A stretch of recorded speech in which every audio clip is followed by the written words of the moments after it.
And speaking of like introducing yourself to like the world over, this summer, you guys knocked down the door of every festival with Tea in the Park, Glastonbury, Bonnaroo, Lollapalooza.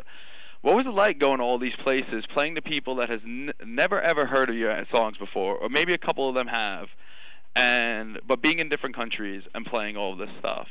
What were those experiences like, especially for a new band such as yourself?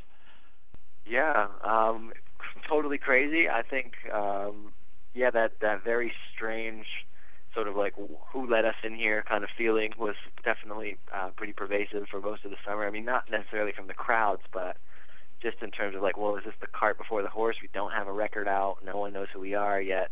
Right. Here we are at Glastonbury. There's Bruce Springsteen over there. Or here we are in Norway or Sweden or Switzerland. We're going to all these crazy countries.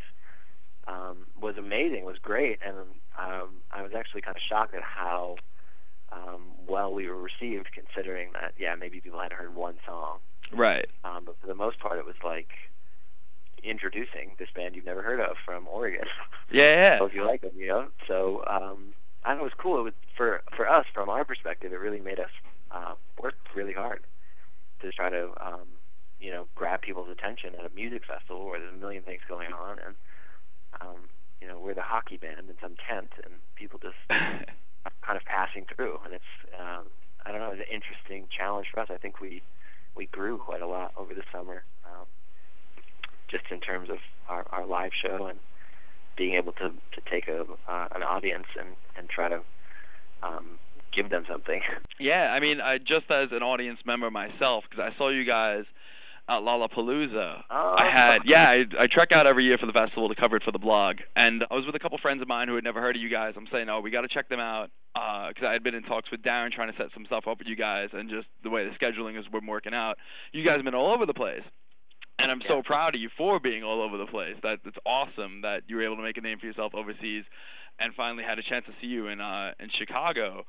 And we went out, and I'm just gonna say it, like, with a couple friends of mine who had never heard you before, and they were completely in love with your set, and you guys totally kicked ass live, and something happened, and your sound cut out. What happened at Lollapalooza? This is like the big question mark that I had. All of a sudden, out of nowhere, the sound kicked, and you guys were, next thing I know is you're throwing beers in the crowd because you couldn't play anymore for some unbeknown reason.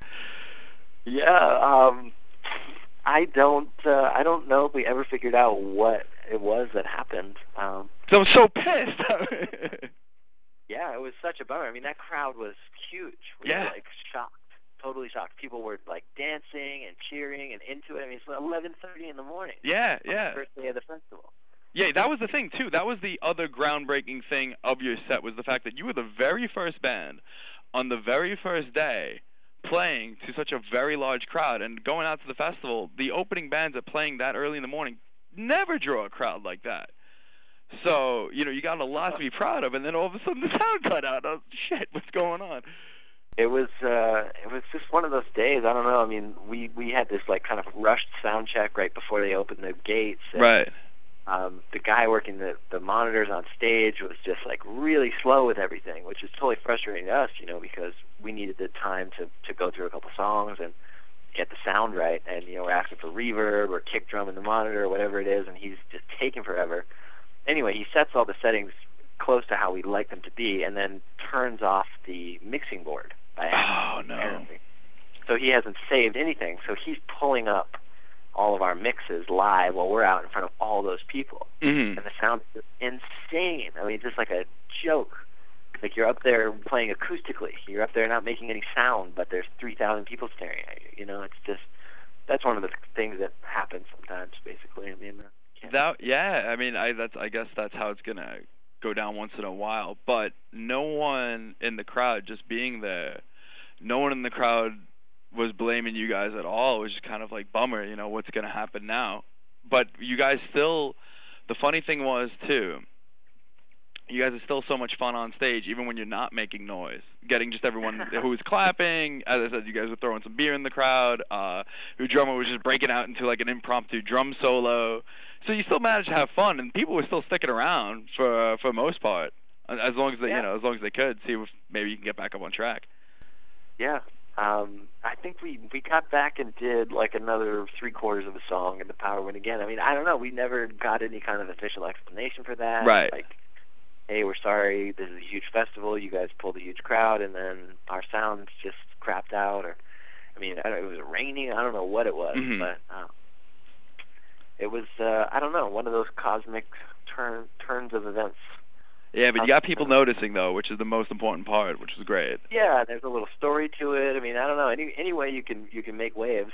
Yeah, totally. I played here basically 3 times this summer.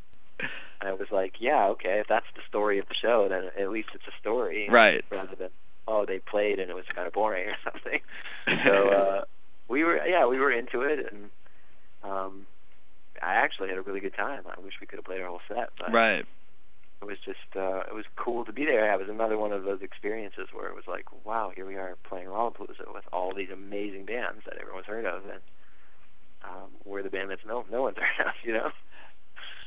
I mean, that's true. I mean, you know, you make a good point on that, because the album wasn't released yet. So now, do you have any hopes of hopefully returning next year? If they invite you, I hope they do.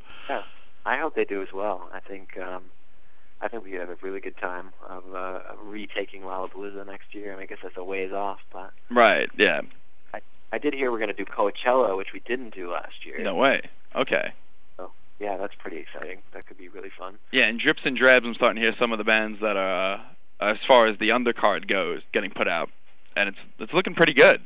You know, just from just a handful of other bands too. Right on. That's great. Yeah, so.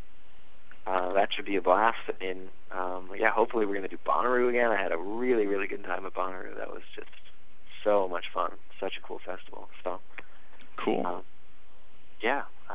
Who knows? But the record being out is absolutely surreal. I mean, we've spent a lot of time over the last 6 months trying to figure out, you know, what's it going to be like when we have our record out, and what are people going to think of this. And there's an interesting way to kind of ramp up for the release of the record. It's like basically touring the record without it being out. Right.